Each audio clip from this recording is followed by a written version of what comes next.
Arrancamos, ¿sí? Entonces, el capítulo 4, todavía no.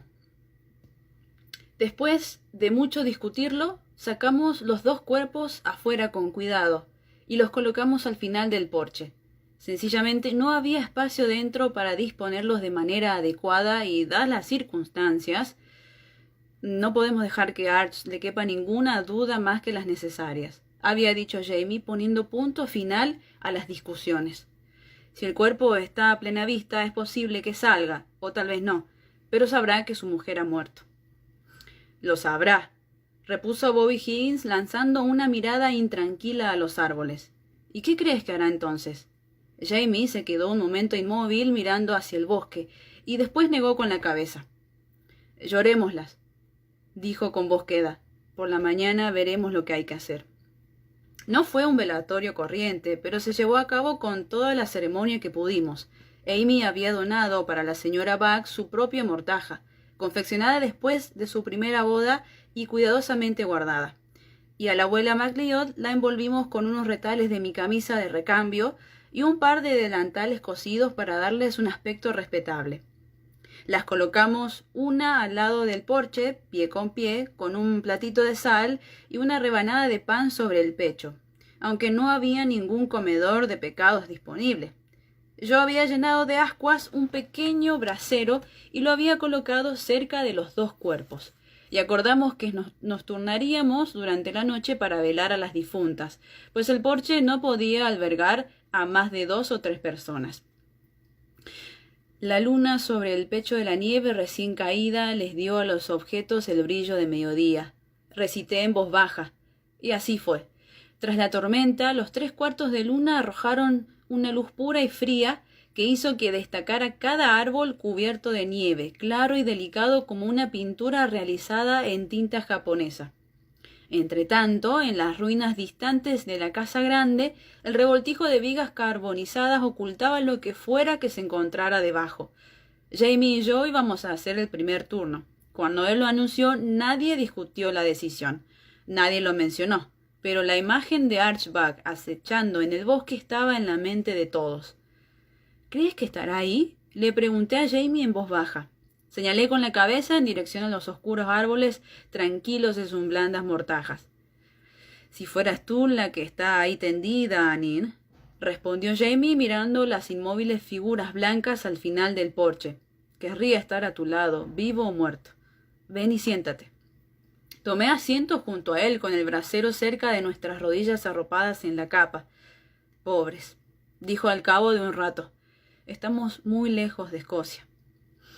Es cierto, contestó él y me tomó de la mano. Sus dedos estaban tan fríos como los míos, mas aún así su tamaño y su fuerza eran un consuelo. Pero recibirán sepultura entre personas que conocen sus costumbres, aunque no se trate de su familia. Tienes razón. Si los nietos de la abuela MacLeod regresaban alguna vez, encontrarían por lo menos una inscripción sobre su tumba y sabrían que la habían tratado con respeto. La señora Buck no tenía ningún pariente a excepción de Arch, nadie que fuera a venir y buscar la lápida. Sin embargo, estaría entre personas que la conocían y la querían. Pero, ¿y Arch? Si tenía familia en Escocia, nunca lo había mencionado.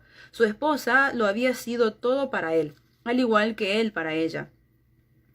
¿Crees que Arch podría poner fin a su vida?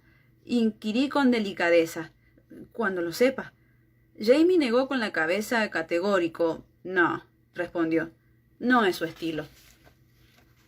Hasta cierto punto me sentí aliviada al oírlo. A otro nivel inferior y menos compasivo, no podía evitar preguntarme con inquietud lo que un hombre apasionado como Arch sería capaz de hacer después de encajar ese golpe mortal, privado de la mujer que había sido su ancla y refugio durante la mayor parte de su vida. Me preguntaba qué haría un hombre así. ¿Navegar viento en popa hasta chocar contra un arrecife y hundirse? ¿O amarrar su vida al ancla provisional de la furia y adoptar la venganza como nueva brújula? Había visto lo culpables que se sentían Jamie e Ian. ¿Cuánto más culpable se sentiría Arch? ¿Podía algún hombre cargar con semejante culpa? o debía liberarse de ella por una mera cuestión de supervivencia. Jamie no había hecho comentario alguno acerca de sus propias especulaciones, pero observé que llevaba una pistola y el puñal en el cinturón, y que la pistola estaba cargada y cebada. Percibía el olorcillo a pólvora negra bajo el aroma de las picias y los abetos. Por supuesto, era posible que la llevara para ahuyentar a algún lobo enorme errante o a los zorros. Permanecimos un rato sentados en silencio, mirando el brillo cambiante de las ascuas en el brasero y el parpadeo de la luz en los pliegues de las mortajas. «Deberíamos rezar, ¿no crees?», susurré. «No he parado de rezar desde que sucedió, Sassenach». «Sé lo que quieres decir». Lo sabía. La oración apasionada para que no fuera cierto y la oración desesperada para saber qué hacer a continuación. La necesidad de hacer algo cuando en realidad no se podía hacer nada. Y por supuesto, la oración por el descanso de las que acababan de dejarnos. Al menos la abuela esperaba la muerte y debía de haberla agradecido, pensé. En cambio, la señora Buck debía de haberse llevado una terrible sorpresa al morir tan de repente. Se me representó en una desconcertante visión, de pie en la nieve justo al lado del porche, mirando su propio cadáver con las manos sobre las anchas caderas y los labios fruncidos de disgusto, porque le hubieran arrebatado el cuerpo con tanta violencia. «Ha sido un golpe considerable», le dije a su sombra a modo de disculpa. «Sí, así es». Jamie rebuscó bajo su capa y sacó su petaca. La abrió y con cuidado vertió unas gotas de whisky sobre la cabeza de cada una de las mujeres muertas. Luego levantó la petaca y brindó en silencio por la abuela MacLeod y después por la señora Buck. Murdina, esposa de Archibald, eras una gran cocinera, afirmó sin florituras. Recordaré tus galletas toda mi vida y pensaré en ti cuando me coma mis gachas por la mañana. Amén, dije con voz temblorosa entre la risa y el llanto. Acepté la petaca y tomé un sorbo. Sentí el ardor del whisky a través del nudo que tenía en la garganta y me puse a toser. Conozco su receta para hacer picalili. No debería perderse, me la apuntaré. La idea de escribir me recordó de pronto la carta inacabada, aún doblada dentro de mi bolsa de labor. Jamie notó que me ponía ligeramente más tensa y volvió la cabeza hacia mí con expresión interrogativa. Solo pensaba en esa carta, expliqué carraspeando. Quiero decir que aunque Roger y Bree sepan que la casa se quemó hasta los cimientos, se alegrarán de saber que aún estamos vivos, siempre en el supuesto de que acabe llegando a sus manos. Conscientes tanto de la precariedad de los tiempos como de la supervivencia incierta de los documentos históricos, Jamie y Roger habían ideado varios esquemas para el paso de información, desde la publicación de mensajes en clave en varios periódicos hasta un sistema elaborado que implicaba a la Iglesia de Escocia y al Banco de Inglaterra. Todos ellos dependían, claro está, del hecho básico de que la familia Mackenzie hubiera logrado pasar a través de las piedras sin novedad y hubiera llegado más o menos al tiempo oportuno. Pero por mi propia paz de espíritu estaba obligada a asumir que así había sido. Pero no quiero terminarla teniendo que contarles todo esto, señalé con la cabeza a las figuras amortajadas. Querían a la señora Buck, y Bree lo sentiría muchísimo por Ian. Sí, tienes razón, respondió Jamie pensativo. Y lo más probable es que Roger Mack se pusiera a reflexionar sobre ello y se diera cuenta de lo de Arch. Saberlo y no poder hacer nada al respecto, sí, se preocuparía. Hasta que encontraran otra carta diciéndoles cómo terminó todo y sabe Dios cuánto tiempo pasará antes de que termine. Y si no recibieran la carta siguiente, o si no sobreviviéramos el tiempo suficiente para escribirla, pensé. Sí, mejor no se lo cuentes, aún no. Me acerqué un poco más apoyándome contra él y Jamie me rodeó con el brazo. Permanecimos un rato en silencio, aún preocupados y tristes, pero reconfortados al pensar en Roger, Bree y los niños. Oí ruidos en la cabaña detrás de mí. Todos habían permanecido en silencio, trastornados, pero ahora la normalidad iba regresando con rapidez. Era imposible mantener a los niños callados por mucho tiempo, de modo que a través del sonido metálico de los cacharros de cocina y los ruidos de los preparativos de la cena, oía cómo sus vocecillas agudas preguntaban y pedían comida, y el parloteo de los pequeños, emocionados por estar en pie hasta tan tarde. Habría pan de maíz y empanada para la parte siguiente del velorio. La señora Buck se sentiría complacida. Una repentina lluvia de chispas voló desde la chimenea y cayó en torno al porche como una cascada de estrellas, brillantes contra la noche oscura y la nieve blanca y reciente. Jamie me apretó con más fuerza el brazo y emitió un pequeño sonido de placer ante el espectáculo. Eso que dijiste sobre el pecho de la nieve recién caída, pronunció la palabra pecho con su suave acento de las Highlands. Es un poema, ¿verdad? Sí, aunque no es que sea muy apropiado para un velatorio. Es un poema navideño cómico que se titula Una visita de San Nicolás. Jamie soltó un bufido y lanzando una vaharada blanca. No creo que la palabra apropiado tenga mucho que ver con un velatorio como Dios manda, Sassenach. Dale a los dolientes bebida suficiente y todos arrancarán a cantar opas a la botella y los críos se pondrán a bailar en corro frente a la puerta principal a la luz de la luna. No me reí, pero no me resultaba difícil imaginarlo. De hecho, había bebida suficiente. En la despensa había una cuba fresca de cerveza recién hecha, y Bobby había ido a buscar el barrilete de whisky de emergencia a su escondite del granero. Me llevé la mano de Jamie a los labios y le besé los fríos nudillos. El trauma y la sensación de confusión habían empezado a desvanecerse con la creciente toma de conciencia de que la vida latía detrás de nosotros. La cabaña era una pequeña isla vibrante de vida que flotaba en el frío de la noche negra y blanca. Nadie es una isla completo en sí mismo, recitó Jamie en voz baja, recogiendo la idea que yo no había expresado. Ese sí que es apropiado, repuse un poco seca. Quizá demasiado. ¿Sí? ¿Por qué? Nunca mandes a nadie a preguntar por quién doblan las campanas. Doblan por ti. No puedo oír Nadie es una isla sin que este último verso llegue tañendo inmediatamente detrás. Te lo sabes todo, ¿verdad? Sin esperar a que le contestara, se inclinó hacia adelante y removió las brasas con un palo, levantando un montón de silenciosas chispas. No es realmente un poema, ¿sabes? Por lo menos el autor no quería que lo fuera. ¿Ah, no? Respondí sorprendida. ¿Entonces qué es? ¿O qué era? Una meditación, algo entre un sermón y una oración. John Donne lo escribió como parte de sus meditaciones en tiempos de crisis. Es bastante apropiado, ¿no? Añadió con un extraño deje de humor. No pueden ser mucho más críticas que esta, es verdad. ¿Qué es lo que se me escapa, entonces? Me atrajo más hacia sí e inclinó la cabeza para dejarla descansar sobre la mía. Déjame recordar lo que pueda. No me lo sé todo, pero hay partes que me llamaron la atención, así que me acuerdo de ellas. Mientras se concentraba, podía oír su respiración, lenta y pausada. La humanidad en su conjunto pertenece a un solo autor, y es un solo libro. Cuando un hombre muere, no se arranca un capítulo del libro, sino que se traduce a un idioma mejor, y todos los capítulos han de traducirse de este modo, dijo despacio.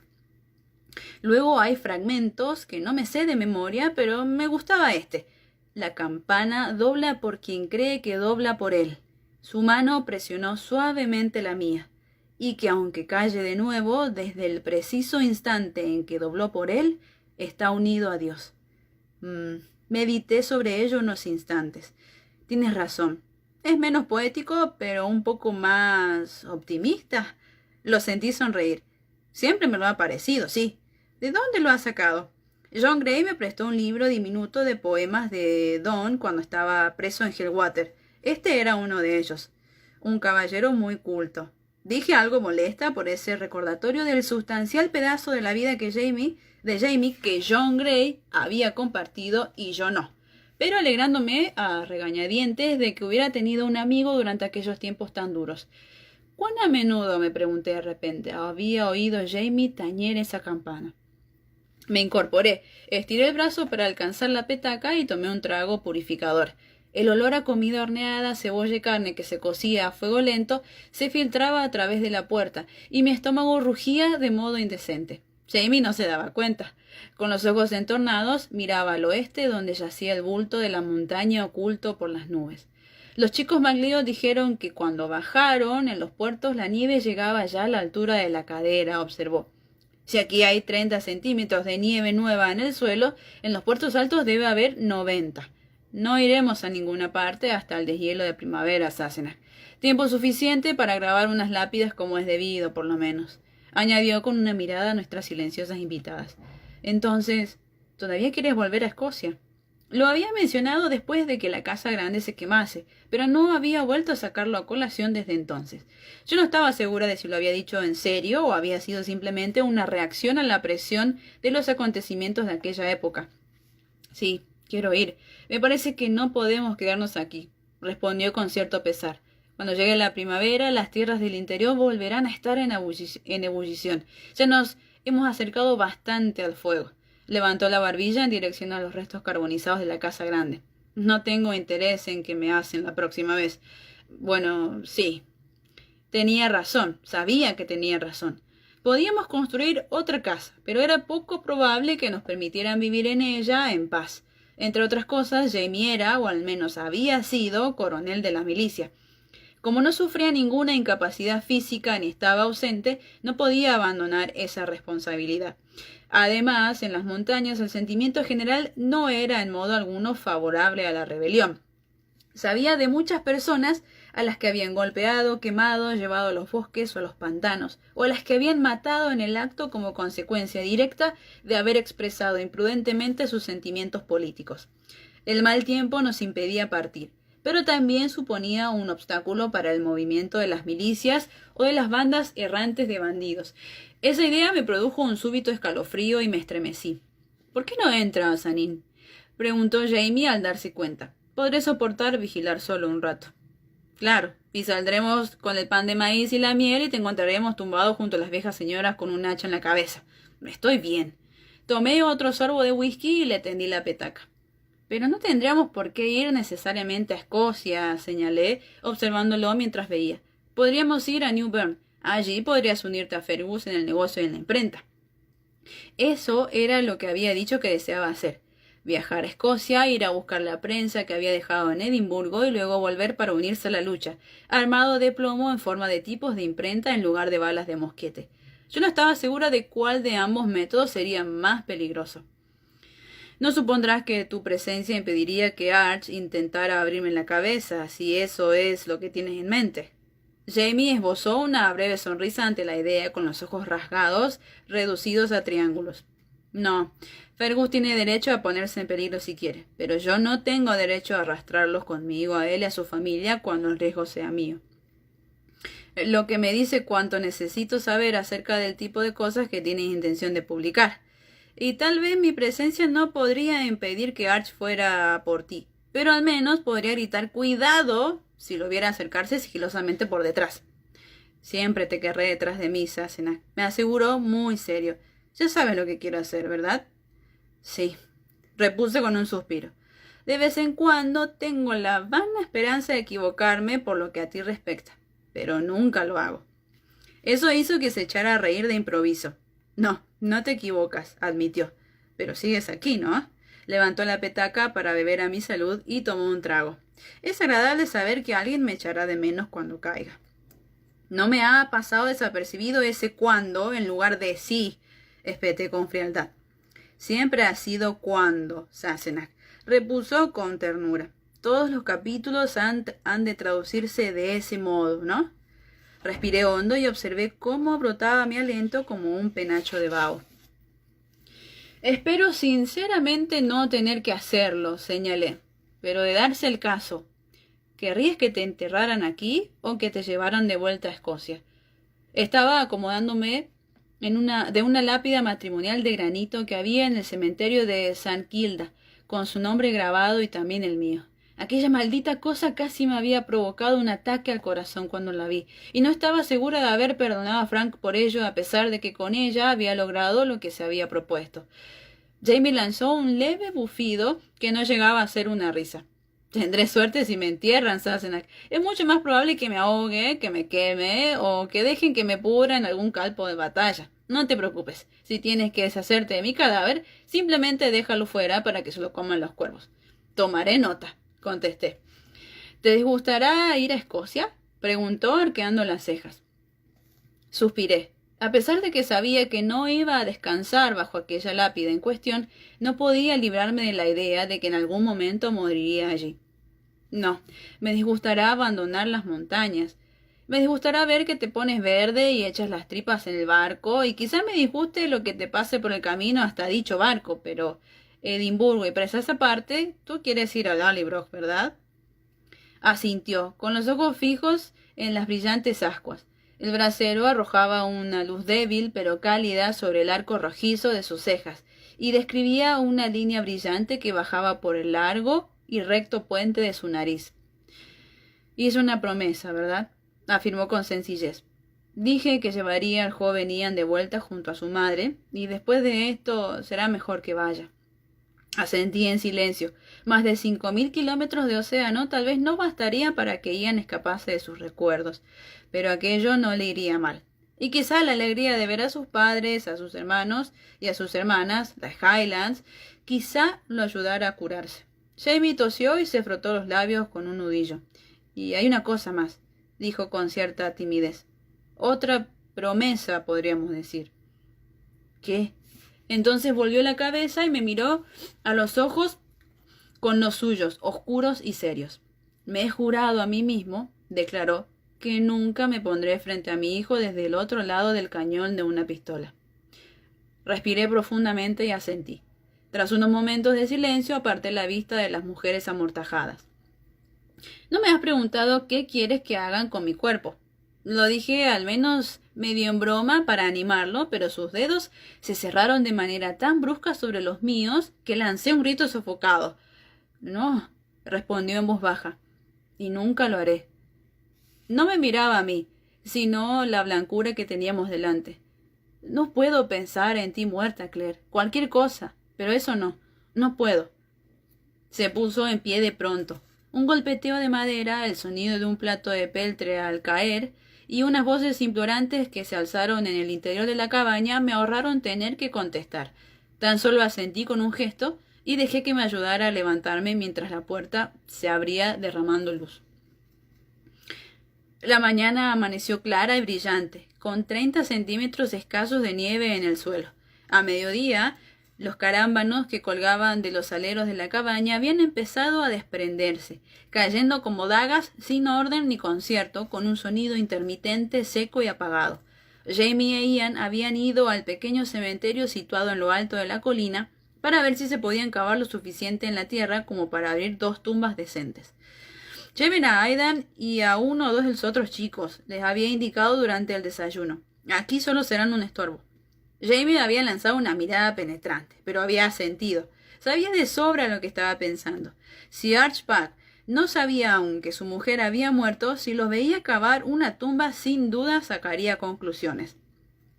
Sería mejor que viniera a hablar conmigo, me había dicho Jamie en voz baja, amparándose en el ruido que hacían los muchachos, que se preparaban para irse, sus madres que empaquetaban la comida para que se la llevaran a lo alto de la colina, y los niños más pequeños que jugaban al corro en la habitación interior. Sí, respondí, y los chicos no le impedirían hacerlo. Pero si no decide ir a hablar contigo... Ian me había mencionado que había oído el disparo de un rifle durante el encuentro de la noche anterior. Sin embargo, Archibald no era un tirador muy bueno y era de presumir que dudaría en disparar sobre un grupo en el que hubiera niños pequeños. Jamie había asentido en silencio y había mandado a Aidan a buscar a sus 2 primos mayores. Bobby y la mula Clarence habían subido con los que iban a cavar las sepulturas. Allí, un poco más arriba en la ladera de la montaña, donde Jamie había declarado que un día se alzaría nuestra nueva casa, había una provisión de tablas de pino recién cortadas. Si era posible cavar las tumbas, Bobby iría a por unos cuantos tablones para hacer ataúdes.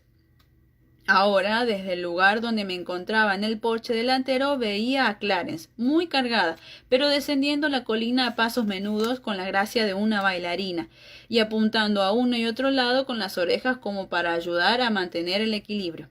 Vislumbré a Bobby caminando del otro lado de la mula, sujetando la carga con la mano de vez en cuando con el fin de evitar que resbalara. Me vio y me saludó con la mano sonriendo.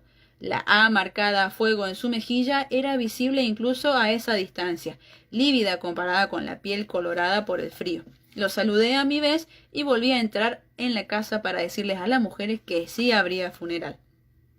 Nos abrimos paso por el sinuoso camino hasta el pequeño cementerio la mañana siguiente.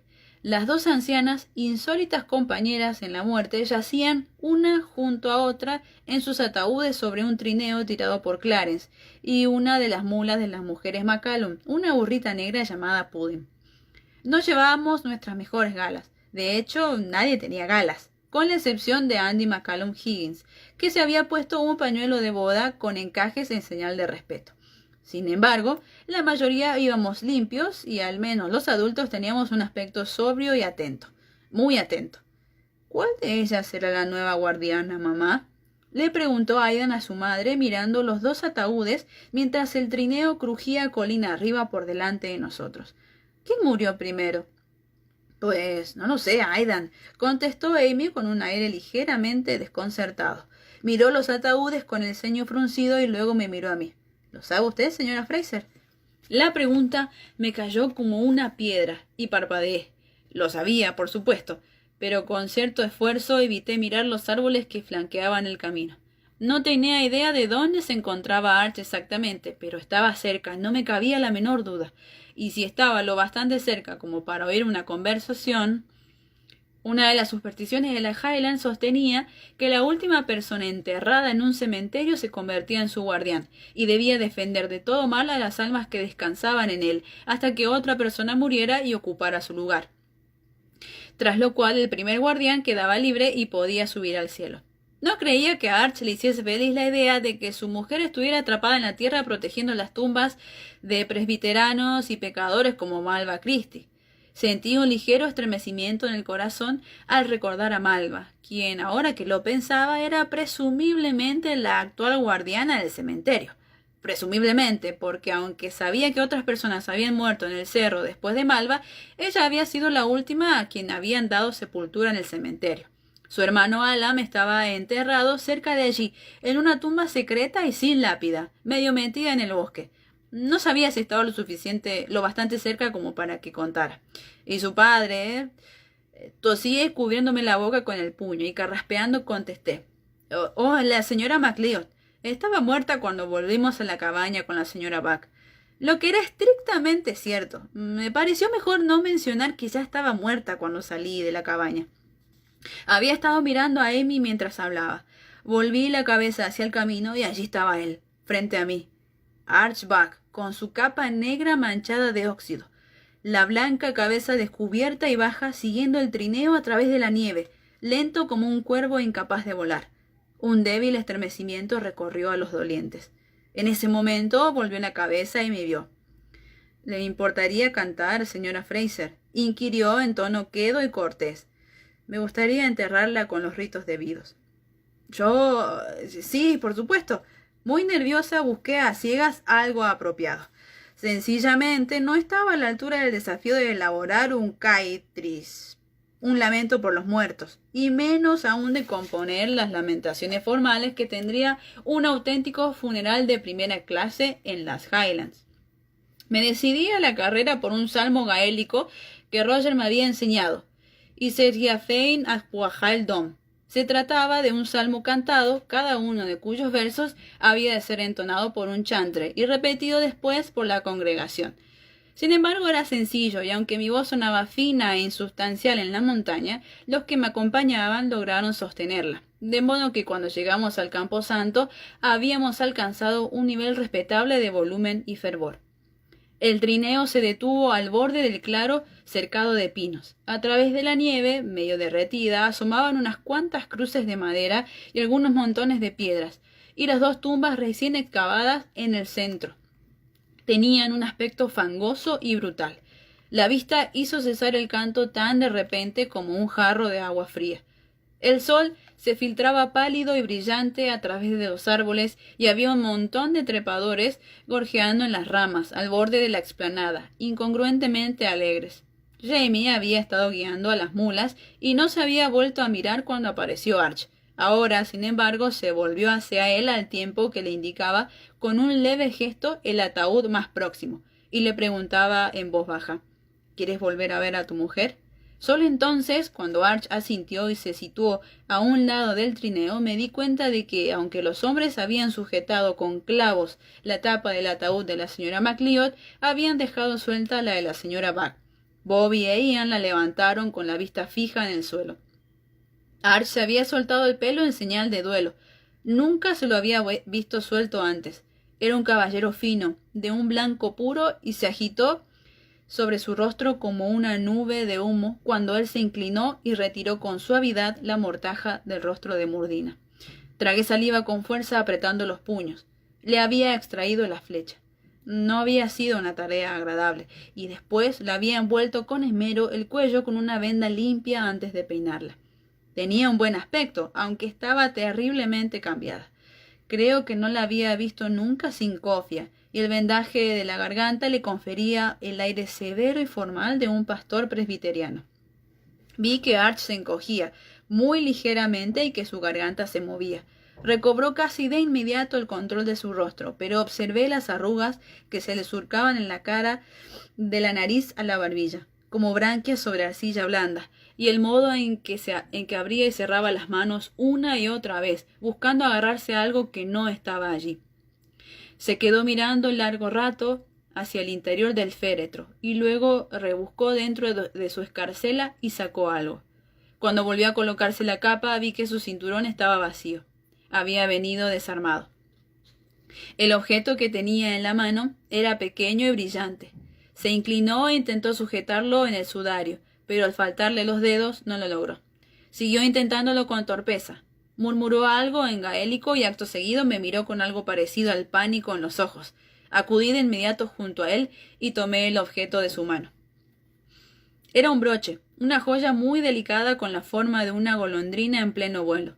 Era de oro y parecía nueva. La cogí y tras retirar la mortaja prendí el broche en el pañuelo de la señora Buck. No conocía ese broche, ni se lo había visto puesto a la señora Buck, ni lo había visto entre sus cosas, y pensé que probablemente Arch lo había mandado a hacer con el oro de Yocasta Cameron, quizá cuando empezó a llevarse los lingotes uno a uno o tal vez más tarde. Una promesa hecha a su esposa de que sus años de penuria y dependencia habían terminado. Bueno, de hecho así era. Miré a Arch y a un gesto suyo cubrí cuidadosamente el rostro frío de su mujer con la mortaja y alargué de manera impulsiva una mano para cogerlo del brazo a él, pero se apartó y dio unos pasos atrás, observando impasible mientras Bobby clavaba la tapa del ataúd. En cierto momento levantó la vista y sus ojos pasaron muy despacio sobre Jamie y luego sobre Ian, uno detrás de otros. Apreté los labios con fuerza, mirando a Jamie mientras me colocaba a su lado, viendo la pena claramente grabada en su rostro. ¡Qué tremendo sentimiento de culpa! La situación era para eso y mucho más. Era evidente que también Arch se sentía responsable. Pero no se le ocurriría a ninguno de ellos que la propia señora Buck había tenido que ver con lo sucedido. Si no le hubiera disparado a Jamie. Aunque las personas no siempre actúan de manera inteligente o correcta, y el hecho de que alguien haya contribuido a su propia muerte no la hace menos trágica. Vislumbré una piedra que señalaba la tumba de Malva y de su hijo, de la que solo se veía parte superior entre la nieve, redonda, mojada y oscura, como la cabeza de un bebé que corona en el parto. Descansa en paz, pensé, y sentí que la tensión a la que había estado sometida durante los últimos 2 días cedía ligeramente. Ahora ya puedes irte. Me dije que lo que les había contado a Emin y a Aidan no afectaba la veracidad de quién había muerto primero.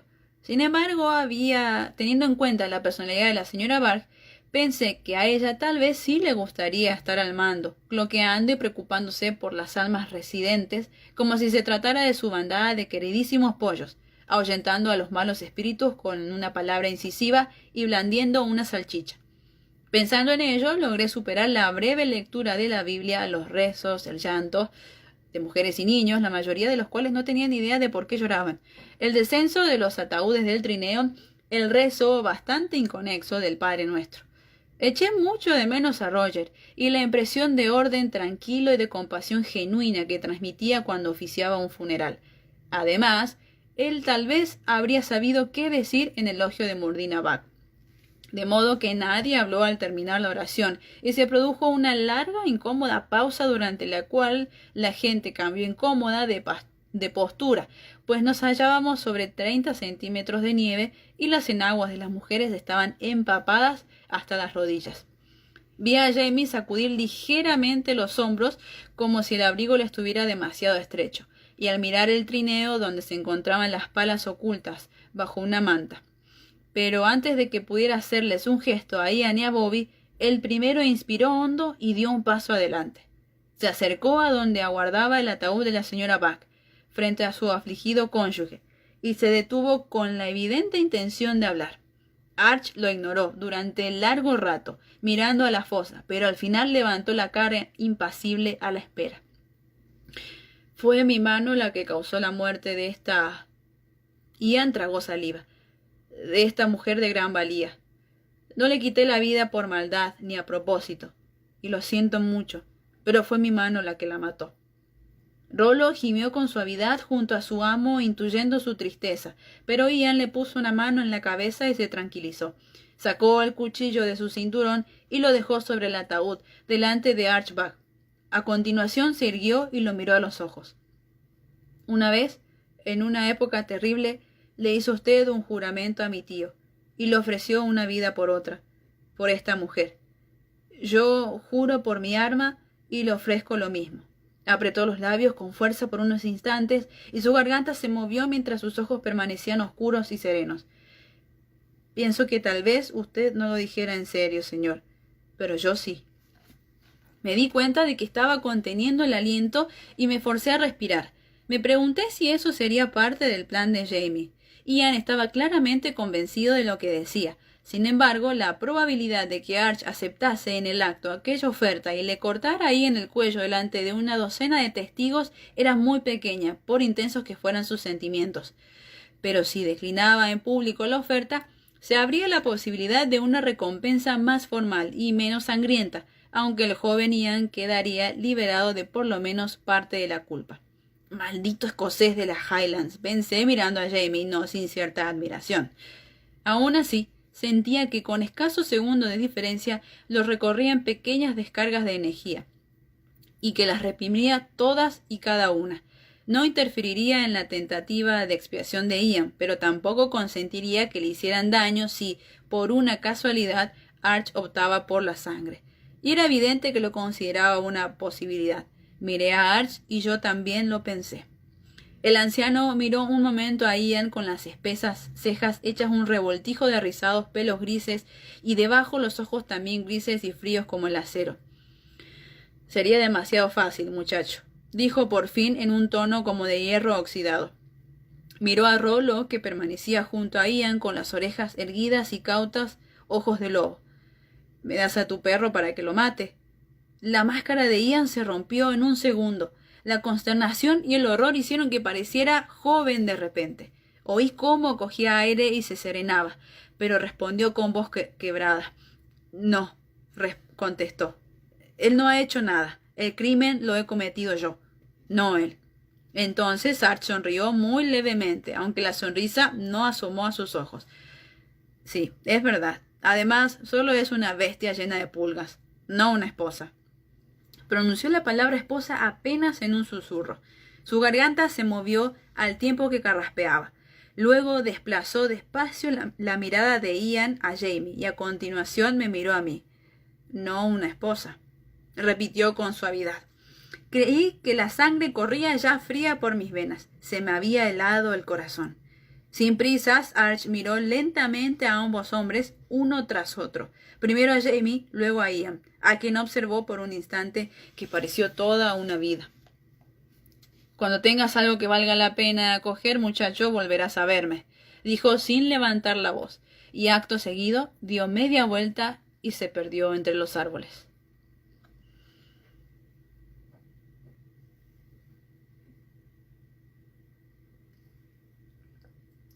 ¿Vamos bien hasta ahora? Pasamos al capítulo 5. Moralidad para los viajeros en el tiempo. En su estudio había una lámpara de mesa eléctrica, pero a menudo Roger prefería trabajar por la noche a la luz de las velas. Cogió una cerilla de la caja y la encendió raspándola con suavidad. Tras leer la carta de Claire, creyó que no volvería a encender nunca más una cerilla sin pensar en la historia del incendio de la casa grande. Dios santo, ojalá hubiera estado allí. La llama de la cerilla se encogió al ponerla en contacto con la mecha, y la cera traslúcida de la vela adquirió por un instante un apagado y fantástico color azul, y luego volvió a lucir con su brillo habitual. Miró a Mandy, que estaba cantando a un montón de animales de peluche dispuestos sobre el sofá. La habían bañado ya con la intención de que no se metiera en líos mientras Jem se bañaba a su vez. Sin perderla de vista, se sentó ante el escritorio y abrió su cuaderno. Había empezado a escribir medio en broma, medio en serio, como la única cosa que se le ocurría para combatir el miedo que lo paralizaba. «Puedes enseñarles a los niños a no cruzar la calle solos», había observado Bree, «y seguro que también a mantenerse alejados de las malditas piedras». Él había estado conforme, pero con importantes reservas. A los niños pequeños sí, se les podía inculcar que no se metieran tenedores en los enchufes. Pero ¿y cuando se convertían en adolescentes con ese deseo incontrolado de descubrir las cosas por sí mismos y esa pasión por lo desconocido? Recordaba su propio yo adolescente con enorme claridad. Dile a un adolescente que no meta tenedores en el enchufe y en cuanto le des la espalda saldrá disparado al cajón de la cubetería. Las chicas tal vez fueran diferentes, aunque lo dudaba. Volvió a mirar al sofá, donde ahora Amanda estaba tumbada panza arriba, con las piernas en el aire, sosteniendo en equilibrio sobre sus pies un gran oso de peluche de aspecto ajado al que estaba cantando Fred Jacques. Mandy era muy pequeña entonces y no se acordaría. Jem sí. Roger era consciente de ello cada vez que el chiquillo se despertaba en medio de una pesadilla, con los ojos abiertos de par en par y mirando al vacío, y no lograba recordar qué había soñado. Gracias a Dios, no sucedía a menudo. También a él lo invadía un sudor frío siempre que lo recordaba. Aquella última travesía. Había abrazado a Jamie contra su pecho y se había adentrado en... Señor, no tenía nombre, porque la humanidad en general no lo había experimentado nunca, y tenía suerte de no haberlo hecho. Ni siquiera se parecía a nada con lo que pudiera compararse. Allí ninguno de los sentidos funcionaba y al mismo tiempo todos lo hacían, con tal hipersensibilidad que si durara un segundo más de lo que duraba, uno no podría sobrevivir. Un vacío ensordecedor en el que el sonido parecía apalearte atravesando tu cuerpo con su latido, intentando separar cada célula de la siguiente. Una ceguera absoluta, pero como la que uno experimenta al mirar al sol, y el impacto de cuerpos, fantasmas, de seres invisibles que te rozaban al pasar como alas de polilla, o que parecían pasar como un rayo a través de ti con un impacto de huesos que se enredaban. Una sensación constante de gritos. ¿Y olía? Se detuvo un momento a pensar con el ceño fruncido, intentando recordar. Sí, maldita sea, sí olía. Y por extraño que parezca, era un olor indescriptible. El olor del aire quemado por un rayo. Olor a ozono. Huele intensamente a ozono, escribió sintiéndose bastante aliviado por disponer siquiera de ese pequeño asidero de referencia al mundo normal. Sin embargo, el alivio se desvaneció al instante siguiente cuando volvió a la batalla que libraba con los recuerdos. Se había sentido como si nada, salvo su propia voluntad, los mantuviera juntos, como si nada, salvo su determinación pura y dura a sobrevivir, lo mantuvieran de una pieza. El hecho de saber qué esperar no lo había ayudado en lo más mínimo. Había sido distinto y mucho peor que sus experiencias anteriores. Sí sabía no mirarlos, a los fantasmas, si es que eso era lo que eran.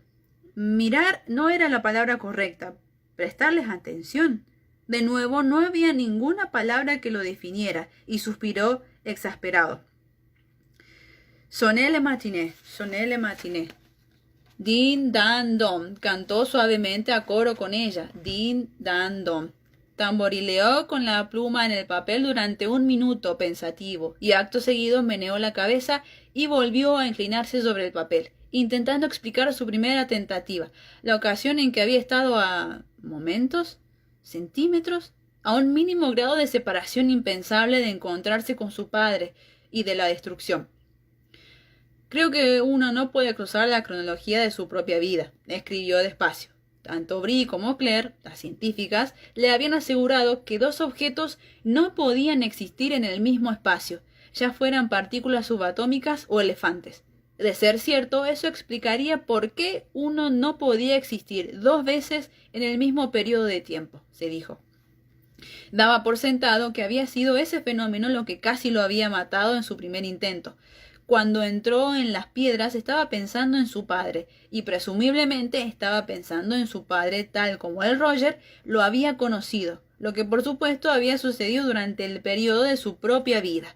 Volvió a tamborilear con la pluma en la hoja de papel, pero no pudo forzarse a escribir sobre ese encuentro.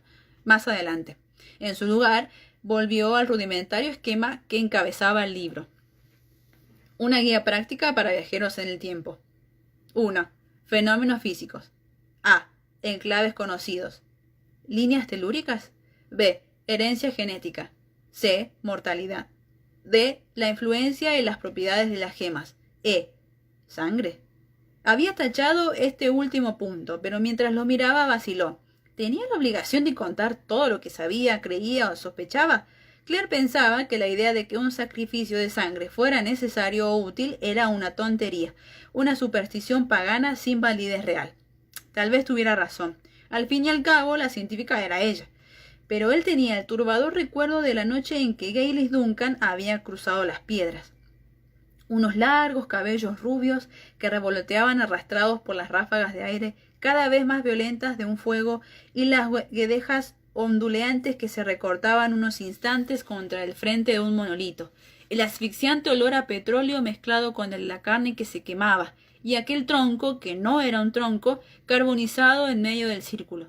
Además, Gaylis Duncan había ido demasiado lejos. En los viejos cuentos de hadas sucede siempre cada 200 años, le había explicado Claire. Cuentos de hadas literales, historia de personas secuestradas por las hadas, arrastradas al otro lado de las piedras, de las colinas del país de las hadas. Érase una vez hace 200 años, solían comenzar esos cuentos, o devolvían a la gente a su lugar, pero 200 años después del momento en que desaparecieron. 200 años. Siempre que Claire, Brie o él mismo habían viajado, el periodo de tiempo había sido idéntico, 202 años, lo bastante cerca de los 200 años de los viejos cuentos, pero Gaylis Duncan había ido demasiado lejos. Con desgana volvió a escribir despacio sangre y añadió entre paréntesis fuego, pero nada debajo. Ahora no, más adelante. Por tranquilidad miró al lugar de la estantería donde se encontraba la carta, bajo una pequeña serpiente tallada en madera de cerezo. Estamos vivos. De repente sintió deseos de ir a buscar la caja de madera, sacar las demás cartas, abrirlas y leer. Por curiosidad, claro, pero también por algo más. Quería tocarlos, a Claire y a Jamie, presionar contra su rostro, contra su corazón, la evidencia de que vivían, eliminar el espacio y el tiempo que los separaba. Sin embargo, reprimió su impulso. Lo había decidido así, o mejor dicho, Brie lo habría decidido, y se trataba de sus padres. No quiero leerlas todas de golpe, había dicho, revolviendo el contenido de la caja con sus dedos largos y ligeros. Es como si, una vez que las haya leído, fueran a desaparecer realmente por completo. Roger lo comprendía. Mientras quedara alguna carta por leer, estaban vivos. A pesar de su curiosidad de historiador, compartía sus sentimientos. Además, los padres de Brianna no habían escrito aquellas cartas como entradas de un diario para los posibles ojos de una posteridad vagamente imaginada. Las habían redactado con la intención clara y específica de comunicarse con Brie y con él, lo que significaba que podían muy bien contener cosas preocupantes. Sus suegros tenían ambos talento para ese tipo de revelaciones. A su pesar, se puso en pie, cogió la carta de la estantería, la desdobló y leyó la postdata una vez más, solo para asegurarse de que no la había imaginado. No la había imaginado. Con la palabra sangre resonando débilmente en sus oídos, volvió a sentarse. Un caballero italiano. Se trataba de Carlos Estuardo. No podía ser nadie más. ¡Dios santo! Después de quedarse mirando al vacío unos instantes, ahora Mandy se había puesto a cantar Navidad, se despabiló, volvió unas cuantas páginas y se puso de nuevo manos a la obra con tenacidad. 2. Moralidad. A. Asesinato y una muerte injusta. Naturalmente asumimos que matar a alguien por cualquier otro motivo que no sea en defensa propia, la protección de otra persona o el uso legítimo de la fuerza en tiempo de guerra es completamente indefendible. Se quedó mirando lo que había escrito. Murmuró imbécil pomposo. Arrancó la página del cuaderno y la estrujó. Ignorando la versión en tono atiplado de Mandy, Navidad, Navidad, mamá huele mal, Bobbin es aún peor, huele fatal. Recogió rápidamente el cuaderno y cruzó a grandes pasos el recibidor en dirección al estudio de Brianna. ¿Quién soy yo para dar charlas de moralidad?, inquirió. Ella levantó la vista de una hoja de papel que mostraba las piezas desmontadas de una turbina hidroeléctrica, con la mirada más bien ausente, que indicaba que era consciente de que le estaban hablando, pero que no había desconectado su mente lo bastante del tema como para saber quién le hablaba o qué le estaba diciendo. Como ya estaba familiarizado con ese fenómeno, esperó con impaciencia que su pensamiento soltara la turbina y se concentrara en él. ¿Dar charlas de...? Preguntó frunciendo el ceño. Parpadeó y su mirada se volvió más penetrante. ¿A quién le das charlas? Bueno, le mostró el cuaderno lleno de garabatos, sintiéndose repentinamente cohibido. A los críos, más o menos. Se supone que debes charlar con tus hijos de moralidad, repuso ella con sensatez. Eres su padre. Es tu trabajo. Ya, contestó Roger sin saber muy bien qué decir. Pero es que yo he hecho muchas de las cosas que les estoy diciendo que no hagan. Sangre. Sí, tal vez sirviera de protección. Tal vez no. Ella lo miró arqueando una ceja gruesa y rojiza. ¿No has oído hablar nunca de la hipocresía piadosa? Creía que cuando uno estudiaba en el seminario le enseñaban cosas de ese tipo. Ya que mencionas charlar de moralidad, eso también forma parte de las tareas de un pastor, ¿no? Se lo quedó mirando con sus ojos azules a la espera. Roger inspiró hondo. Seguro que ahora abrirá y cogerá el toro por los cuernos, pensó con ironía. Desde que habían regresado, ella no había dicho ni una palabra acerca del hecho de que no hubiera llegado a ordenarse ni sobre lo que pensaba hacer con su vocación. Ni una palabra durante el año que pasaron en América, cuando operaron a Mandy, cuando tomaron la decisión de trasladarse a Escocia durante los meses que estuvieron haciendo reformas tras comprar Lallybroch, ni una palabra hasta que él abrió la puerta. Una vez abierta, por supuesto, la había cruzado sin vacilar, lo había tirado al suelo y le había plantado un pie sobre el pecho. Sí, respondió sin alterarse, lo es, y le devolvió la mirada. Muy bien. Brianna le sonrió cariñosamente. ¿Cuál es el problema, entonces? Bri, dijo él, y sintió que el corazón se le clavaba en la garganta llena de cicatrices. Ella se puso en pie y le colocó la mano sobre el brazo, pero antes de que ninguno de los dos pudiera seguir hablando, se oyeron los pasos de unos piececitos desnudos que cruzaban el vestíbulo saltando, y a continuación la voz de Jem, que desde la puerta del estudio de Roger decía «¿Papi?» «Aquí estoy, compañero», respondió él, pero Brianna se acercaba ya a la puerta. Roger la siguió y halló a Jem, con el pijama azul de Superman y el húmedo cabello de punta, de pie junto a su escritorio examinando la carta con interés. «¿Qué es esto?», inquirió. «Quieto», repitió Mandy acercándose a la carrera y subiéndose a toda prisa a una silla para ver. «Es una carta de tu abuelo», respondió Brianna sin vacilar. Aparentando despreocupación, puso una mano sobre la carta para ocultar la posdata y con la otra señaló el último párrafo. «Les mando un beso. ¿Ven?». Una enorme sonrisa iluminó el rostro de Jem. «Dijo que no nos olvidaría», recordó satisfecho. «Un besito, abuelo», exclamó Mandy, inclinándose hacia adelante de tal modo que su cascada de rizos negros le cubrió la cara, plantó un fuerte ¡mua! Sobre el papel.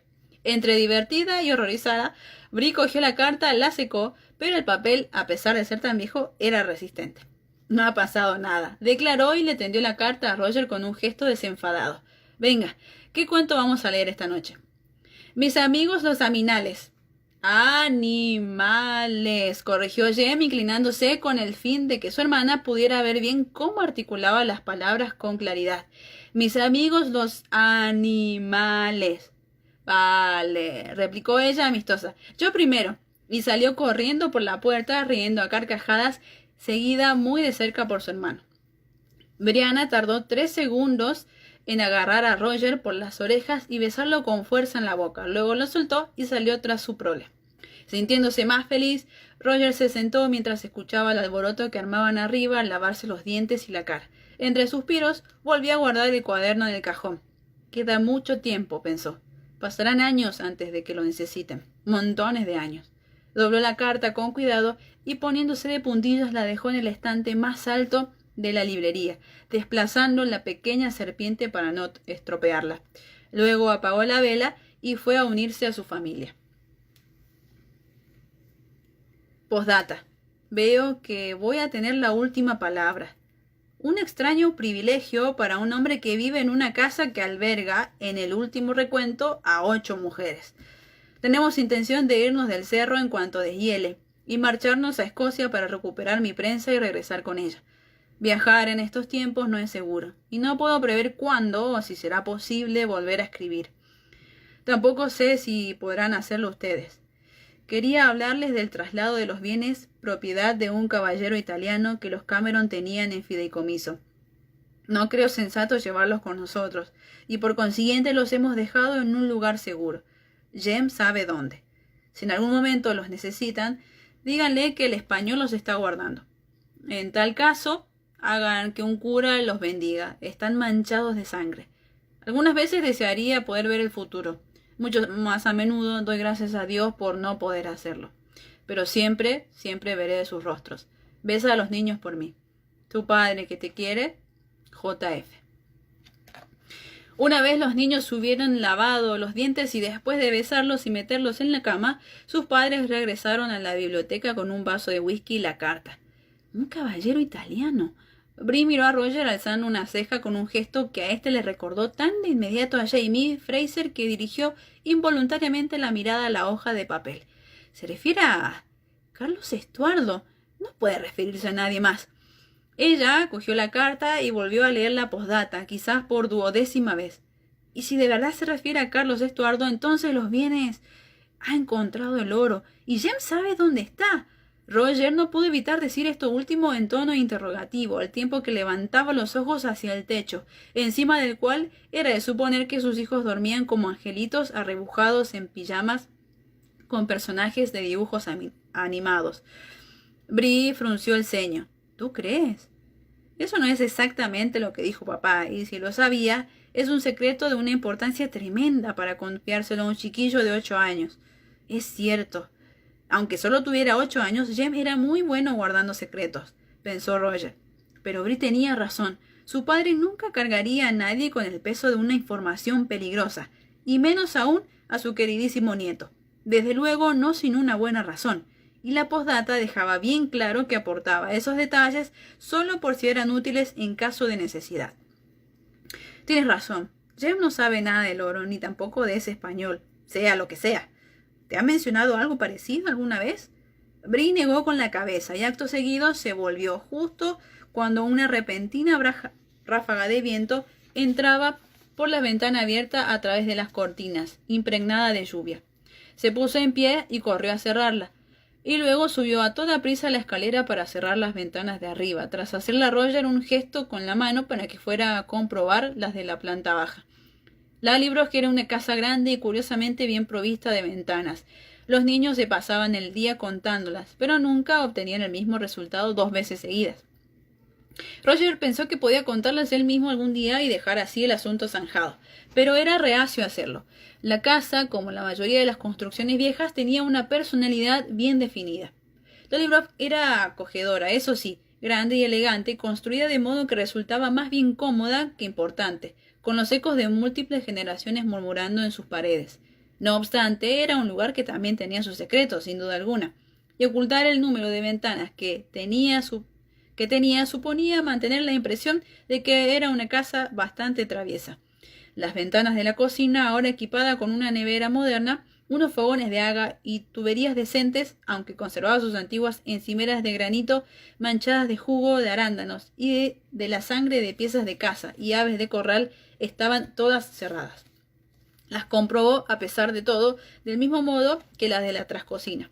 La luz del recibidor de atrás estaba apagada, pero podía ver el enrejado que había en el suelo cerca de la pared, que proporcionaba ventilación a la cámara secreta que había debajo, el hoyo del cura. Su suegro se había ocultado allí una breve temporada durante los días que le siguieron al alzamiento, antes de que lo encerraran en la cárcel de Alsmuir. Roger había bajado allí en una ocasión, un rato, tras comprar la casa, y había abandonado aquel espacio húmedo y fétido, entendiendo a la perfección por qué Jamie Fraser había decidido vivir en medio de la naturaleza en la remota cima de la montaña, donde no había límites en ninguna dirección. Años ocultándose, sometido a presión, en la cárcel.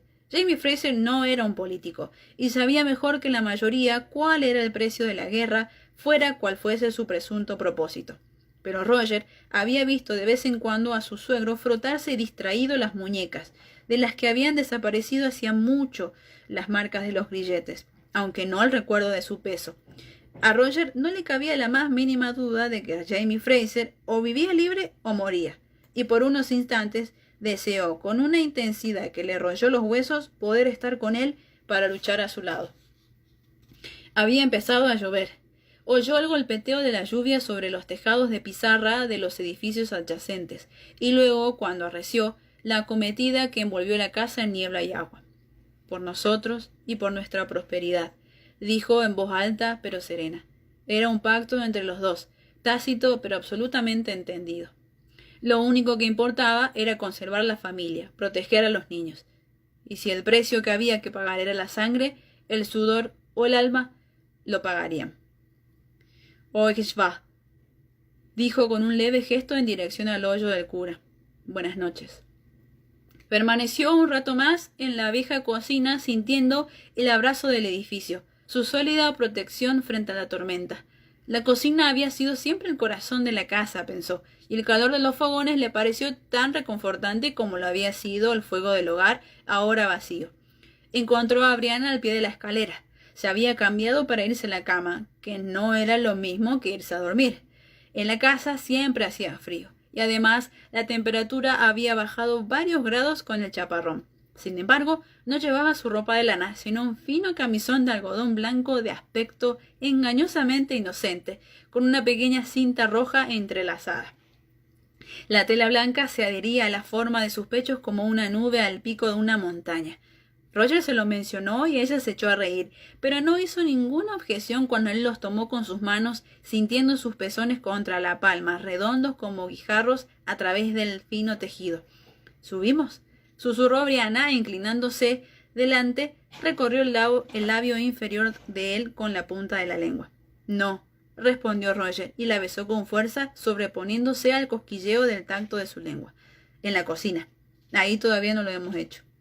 La tomó, inclinada sobre la vieja encimera con sus misteriosas manchas, puntuando con el sonido de sus leves gemidos el aullido del viento y el ruido de la lluvia sobre las viejas contraventanas. La sintió estremecerse y licuarse, y se abandonó él también, con las rodillas temblando de placer, cayendo lentamente sobre ella, agarrándola de los hombros, hundiendo el rostro en las ondas de su cabello fragantes de champú y sintiendo el viejo granito suave y frío bajo su mejilla. El corazón le latía despacio y con fuerza, tan regular como el bombo de una batería. Estaba desnudo, por lo que una ráfaga fría de aire, llegada de algún lugar, hizo que se le pusiera la carne de gallina en la espalda y las piernas. Brianna lo sintió temblar y volvió el rostro hacia él. «¿Tienes frío?», susurró. Ella no tenía, resplandecía como una brasa encendida, y Roger solo deseaba meterse en la cama junto a ella y dejar pasar la tormenta cómodo y calentito. «Estoy bien». Se agachó y recogió rápidamente la ropa que había tirado al suelo. «Vámonos a la cama». Arriba la lluvia sonaba con más fuerza. «Oh, los animales entraron de dos en dos», canturreó Brie en voz baja mientras subían la escalera. «Los elefantes y los canguros». Roger sonrió. Uno podía imaginarse que la casa era un arca que flotaba sobre un rugiente mundo de agua, pero cómoda y agradable en el interior. De dos en dos, 2 padres, 2 niños. Tal vez más algún día. Al fin y al cabo había mucho sitio. Con la luz apagada y el golpeteo de la lluvia en las contraventanas, Roger se demoró al borde del sueño, reacio a renunciar al placer del momento. No se lo preguntaremos, ¿verdad? Murmuró Brie. Tenía voz de sueño y Roger sentía su peso cálido y blando sobre su costado. —¿A Jem? —¿A Jem? No, claro que no. No es preciso. Sintió el aguijón de la curiosidad. ¿Quién sería el español? Además, la idea de un tesoro enterrado era siempre muy atractiva. Pero no lo necesitaban. Tenían dinero suficiente por ahora. Siempre suponiendo que el oro estuviera aún donde Jamie lo había dejado, lo que era en sí mismo poco probable. Tampoco había olvidado el último requerimiento de la postdata de Jamie. Hagan que un cura los bendiga. Están manchados de sangre. Las palabras se fundían mientras las pensaba, y lo que veía en el interior de sus párpados no eran lingotes de oro, sino la vieja encimera de la cocina, llena de manchas oscuras, tan impregnadas en la piedra, que se habían convertido en parte de ella, de modo que ni frotándolas con todo el vigor del mundo era posible eliminarlas, y menos aún con una invocación. Pero no tenía importancia. El español, quien fuera que fuese, podía quedarse con su oro. La familia estaba a salvo. Y así llegamos al final de esta primera parte. Muchas gracias por estar ahí presentes. Espero haberle hecho honor a las palabras, a la lectura en sí. Y bueno, nos estaremos encontrando mañana nuevamente a las 7. Y no nos olvidemos del curso de gaélico. Así no tienen que leer tan mal como yo cuando les toca algún fragmentito en gaélico. Les mando un beso enorme. Que tengan una linda noche. Cuídense, abríguense y buen provecho si cenan. Nos vemos pronto. Chao, chao.